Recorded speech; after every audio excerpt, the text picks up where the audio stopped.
రాష్ట్రంలో తెలుగుదేశం పార్టీ అధికారంలో వచ్చిన దగ్గర నుంచి కూడా ఇసుక అక్రమాలు ప్రారంభమైపోయాయి. ఇంకా ఇసుక పాలసీ ప్రకటించక ముందే కేవలం 15 రోజుల్లో ఒక తూర్పుగోదావరి జిల్లాలోనే 30 కోట్ల రూపాయలు ఇసుక మాయమైపోయింది. సరే, ఎక్కడ చూసినా సరే ఇసుక అక్రమాలు. గతంలో ఆరోపించిన నాయకులు అధికారంలోకి వచ్చి ఇసుక పాలసీ ప్రకటించక ముందే గుట్టలను మొత్తం ఖాళీ చేసేశారు. ఏ రకంగా చూడొచ్చు ఇప్పుడు జరుగుతున్న అక్రమాలు? ఈ రాష్ట్రంలో సుమారు 80 లక్షల మెట్రిక్ టన్నుల ఇసుక ఆ రోజు క్యూబిక్ మీటర్ల ఇసుక ఆ రోజున జగన్మోహన్ రెడ్డి గారు మరి ఈ రకమైన వర్షాకాలం సమయాల్లో ఉండాలని చెప్పి అప్పుడున్నటువంటి ఆ జీపీ సంస్థ వారు కానీ ప్రతిమా కంపెనీ వారు ఎవరు టెండర్ వేసుకున్నారు, వాళ్ళు ఆ రోజు నిల్వ చేయడం జరిగింది.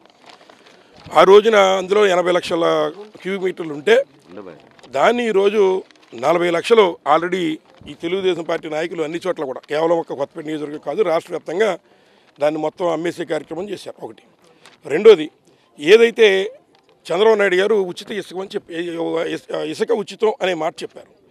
గతంలో కొంత ఆదాయం ప్రభుత్వానికి వచ్చేది, అప్పుడు 8,500 లారీకి ఇచ్చేటువంటి పరిస్థితి ఆ రోజు ఉంటే చంద్రబాబు నాయుడు గారు ఇసుక ఉచితం అన్న తర్వాత ఈరోజు 11,000 రూపాయలు కట్టించుకుని ఇవాళ బళ్ళు లోపలికి వస్తే వాళ్ళకి లోడ్ చేస్తున్నారు.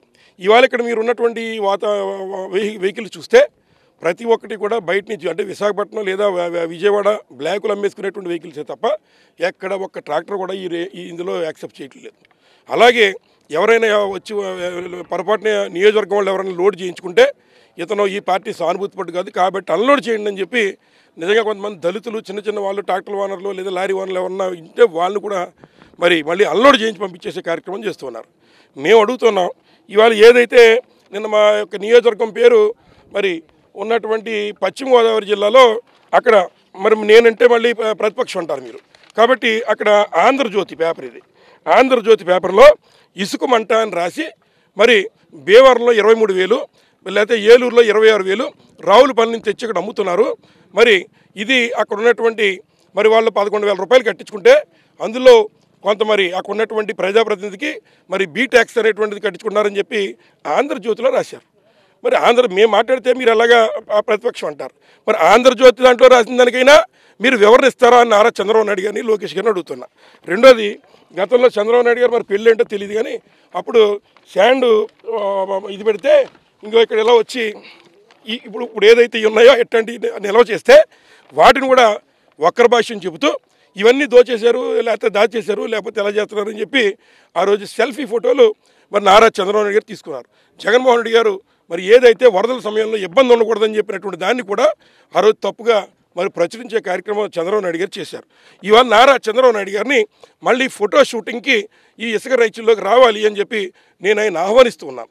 వచ్చి ఇక్కడ మీ పార్టీ వాళ్ళు చేస్తున్నటువంటి దందా నేను చెప్పట్లేదు, ఇదిగో మీ పార్టీ కార్యకర్త మీకు పంపించినటువంటి మెయిలు మరి మీకు ఇంకా పత్రికాముఖంగా చూపిస్తూ ఉన్నాను. మరి ఈ రోజున ఉచిత ఇసుక అని చెబితే దానికి 11,000 ఇక్కడ బీ ట్యాక్స్ కట్టాలా అని చెప్పి మిమ్మల్ని మేము అడుగుతున్నాం. అలాగే కలెక్టర్ గారు ఇచ్చినటువంటి గైడ్ లైన్స్లో ఏదైతే మరి కలెక్టర్ గారు ఇంకో చంద్రబాబు నాయుడు గారి గతంలో మరి వచ్చి ఫోటోలు ఈసారి ఫోటో షూటింగ్కి రమ్మని అడుగుతున్నా. తప్పనిసరిగా మరి 11,000 తీసుకుంటున్నటువంటి వారికి ఏం చెప్తారో మరి వారు వచ్చి చెప్పాలని చెప్పి నేను కోరుతూ ఉన్నా. అలాగే ఏదైతే కలెక్టర్ గారు చక్కగా చేస్తున్నారు, కొన్ని లిమిటేషన్స్ పెట్టి అందరికీ అందుబాటు చేయడం కోసం అధికారులు కొంతమంది కష్టపడి పనిచేస్తున్నారు. అందులో భాగంగా ఇదిగో ఉన్నటువంటి మొట్టమొదటిది ఏదైతే మరి ఉన్నటువంటి ప్రయారిటీ ప్రకారం కాకుండా first come first serve basis అంటే మొట్టమొదటి ఏది వస్తే అది లోడ్ చేసి పంపించే బాధ్యత మరి ఉందనేటువంటిది డిఎల్సీ కమిటీ ద్వారా నిర్ణయం తీసుకున్నారు. మరి దీని ప్రకారం కాకుండా లారీలు ఏమైనా వస్తే అవేమో అక్కడ పెట్టడం, మరి ఏదైతే పక్కనున్న బంకులోనో కొన్ని ఓపెన్ చేసి అక్కడ మళ్ళీ 11,000 కట్టినటువంటి వారికి మాత్రమే ఒక ప్రత్యేకమైనటువంటిది రుసుము పెట్టి మరి వాళ్ళు ఇవాళ ఈ యొక్క ఇసుకని దోచేసే కార్యక్రమం చేస్తున్నారు. మరి గతంలో ఇంకో వారు చేశారు, అప్పుడు మేమేమో అక్కడి నుంచి అక్కడికి తరలిపోలా. వర్షాకాలంలో తీసేటువంటి శాండ్, వర్షాకాలంలో ఉపయోగించుకోవాల్సినటువంటి శాండ్ అది. ఇవాళ వర్షాకాలం వచ్చింది, మీరు ఉపయోగిస్తున్నారు, దానికి ప్రభుత్వానికి ₹1 లేకుండానే మీరు 11,000 ఇంక ఎట్లాంటి అనధికార స్లిప్పులు పెట్టి మీరు ఎట్లా వసూలు చేస్తారని చెప్పి ఈ సందర్భంగా మేము అడుగుతున్నాం. 11,000 లెక్క నేనంటలా పట్టుకోండి. ఆంధ్రజ్యోతిలో మరి వారు రాసినటువంటిది అయితే ఇది అక్కడ స్థానికంగా ఉన్నటువంటి ఆంధ్రజ్యోతి పట్టుకోండి ఇంకో ఇసుక మంట అనేటువంటిది రాసి మరి వారు ఇందులో రాసినటువంటిది రావులపాలెం నుంచి వచ్చేటువంటి ఇసుకలో ఇంకో 11,000 మరి వసూళ్లు చేస్తూ అందులో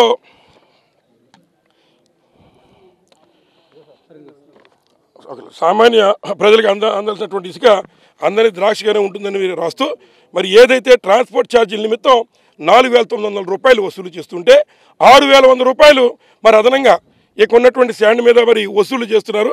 లారీ ఓనర్లు వసూలు చేస్తున్నట్టు ఇంకా లారీ ఓనర్లు చెబుతున్నారు. ఈ లెక్కన రోజుకి 200 లారీలు ఇసుక ఎగుమతి అవుతూ ఉంటే రూపాయలు 12 లక్షలు ఆ నేత జేబుల్లోకి వెళ్తుందన్న మాట అనేటువంటిది ఆంధ్రజ్యోతి వాళ్ళు రాశారు, నేను కాదు. కాబట్టి మరి దీని మీద మీరు ఎంక్వైరీ చేసి మీరు యాక్షన్ తీసుకుంటారా? రెండోది, ఇది ఇక్కడున్నటువంటి రీతిలో 80 లక్షలు, ఇక్కడున్నటువంటిది కూడా 80 లక్షల 40 లక్షల మెట్రిక్ టన్నులు సుమారు ఇక్కడ ఉండాలి. అందులో 80 మెట్రిక్ టన్నులు ఉంటే అందులో 40 ఆల్రెడీ అధికారికంగా తీసుకెళ్ళిపోయారని చెప్తున్నారు. ఇంకొన్నటువంటి చూస్తే కేవలం 10 క్యూబిక్ మీటర్లు మాత్రమే ఇక్కడ ఉంటుంది. కాబట్టి 10 టన్నులు మాత్రమే ఉంటుంది ఇక్కడ. కానీ ఇసుక మాయమైపోయింది. అంటే దీని మీద కూడా మీరు ఏమైనా విజిలెన్స్ విచారణ చేపడతారా అని చెప్పి నేను అధికారులను అడుగుతున్నాను. కాబట్టి ఎప్పటికైనా ఏదైతే సామాన్యులు ఎవరన్నా వస్తే వాళ్ళని తిరిగి పంపించేటువంటి కార్యక్రమం, పార్టీలు వంక పెట్టుకుని వాళ్ళని ఇబ్బంది పెట్టే కార్యక్రమం, ఇక్కడ ఒక దళితుడు పూజారపల్లి చిరంజీవి వస్తే ఇట్లాంటి వచ్చినటువంటి వాళ్ళని నువ్వు పార్టీల పేరు చెప్పి లోడ్ చేసినటువంటి దాన్ని కూడా మళ్ళీ అన్లోడ్ చేయించి పంపించే కార్యక్రమం చేస్తున్నారు. ఏదైనా కూడా యూనియన్తో మాట్లాడుకుని చక్కగా నడిపి ప్రజలకి ఇసుక అందుబాటులో తీసుకురావాలని మేము కోరుతున్నాం. వైఎస్ఆర్ పార్టీని డిమాండ్ చేస్తూ ఉన్నాం. ఉచితం అంటే ఉచితంగా చేయాలి, కానీ ఉచితం అంటే 11,000 అర్థం కాదని చంద్రబాబు నాయుడు గారికి కూడా మళ్ళీ ఇంకోసం మనవి చేస్తున్నా. తప్పనిసరిగా పార్టీలను పక్కన పెట్టి ఎవరికి ఇసుక కావాలన్నా కొత్తపేట నియోజకవర్గంలో ఉన్న వారందరికీ కూడా ఇసుక అందుబాటులోకి తీసుకురావాలని మేము కోరుతున్నాం. వారు అట్లా మరి మాట్లాడి వారు చేయడంలో మరి విఫలమైతే తప్పనిసరిగా మేము కూడా అవసరమైతే ఇక్కడే ఇవాళ మేము వస్తున్నామని చెప్పి మాత్రం అన్ని లైన్లో పెట్టి ఉంచుతున్నారు. మేము వస్తున్నామని చెప్పి లోడింగ్ కూడా ఆపేశారు. కాబట్టి ఇక్కడ మీరు ఎట్లా చేస్తే నేను డైలీ అవసరమైతే రిలే దీక్షలు పెడతా. ఏది first come first serve base అనే విధంగా ఏది వచ్చినా కప్పం కట్టకుండానే లోపలికి వచ్చి విధానం పెడితే ఊరుకుంటాం, కానీ కప్పం కట్టే విధానం పెడితే మరి మేము కూడా మరి దీన్ని ప్రతిఘటిస్తామని చెప్పి సందర్భంగా మీకు తెలియజేస్తూ, సామాన్యులకి ఇసుక అందుబాటులోకి తీసుకురావాలి. జగన్మోహన్ రెడ్డి గారు వర్షాకాలంలో విపత్కర పరిస్థితుల్లో కూడా ఇసుక కొరత రాకూడదని చెప్పి పెట్టిన స్టాక్ని ఎట్లా తప్పుడు మాటలు మాట్లాడకుండా మీరు ఏదైతే సెల్ఫీ ఫోటోలు తీసుకున్నారో ఇప్పుడు వచ్చి మీరు చేస్తున్న దందాకి సెల్ఫీ ఫోటోలు చంద్రబాబు గారు తీసుకోవాలని కోరితే సెలవు తీసుకుంటున్నాను. రావులపాలెం ఇసుక స్టాక్ పాయింట్ వద్ద అక్రమ దందా ఏ రకంగా జరుగుతున్న విషయాన్ని మాజీ ఎమ్మెల్యే జగ్గిరెడ్డి స్పష్టంగా వివరించారు. ఏది ఏమైనా సరే ఇక్కడ జరుగుతున్న అక్రమాలు పార్టీ పరంగా ఆఖరికి వైఎస్ఆర్సీపీ అయితే కనీసం ఆ లారీ కూడా లోడ్ చేయకుండా చేసిన డంపును కూడా తిరిగి తీసేసే విధంగా ఇక్కడ ప్రవర్తించిన దారుణం అంటున్నారు. ఈ పరిస్థితి అధికారులు కానీ ప్రజాప్రతినిధులు కానీ చక్కదిద్దకపోతే ఇక్కడే పెద్ద స్థాయిలో ఆందోళన కూడా సిద్ధమని చెప్తున్నారు. రావులపాలెం నుంచి విజయస్మృతి హరీష్ ఫర్ సాక్షి.